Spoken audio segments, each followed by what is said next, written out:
মহাসচিব সাহেব উনি ওনার মূলনীতি নির্ধারণী বক্তব্য দিয়েছেন। আমি বলতে চাই, আমি শুনতেছি ইসরায়েলের প্রতি আমার কোনো ক্ষোভ নাই, কখন আমেরিকার প্রতি আমার কোনো ক্ষোভ নাই, কারণ ওরা সন্ত্রাসী, ওরা জঙ্গি, ওরা মানবতা বিরোধী হিসাবে ইতিমধ্যেই আখ্যায়িত হয়ে গেছে। আল্লাহ কোরআনে বলছেন লা তুফসিদু ফিল আরদ, আল্লাহ বলে তোমরা সন্ত্রাসী, সন্ত্রাস করো না।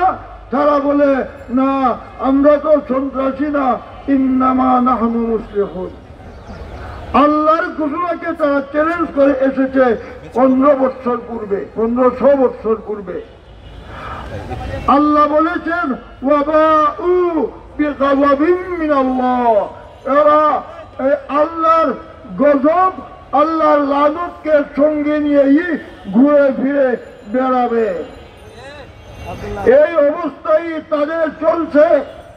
আর আমাদের জাতিসংঘ হচ্ছে আমেরিকার, মার্কিন সরকারের একটা হাতিয়ার, তার সিদ্ধান্ত বাস্তবায়নের হাতিয়ার।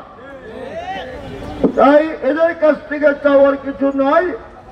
আমরা আহ্বান করব আমাদের মুসলিম রাষ্ট্রগুলির প্রতি, রাসূল সাল্লাল্লাহু আলাইহি ওয়াসাল্লাম বদর প্রান্তরে যখন দেখলেন মাত্র আমাদের 313 জন নিরস্ত্র লোক আর ওইদিকে 1000 সশস্ত্র লোক, তখন অস্ত্র আর ক্ষমতার দিকে না তাকিয়ে মূল ক্ষমতার মালিকের সামনে সিজদায় লুটে পড়লেন।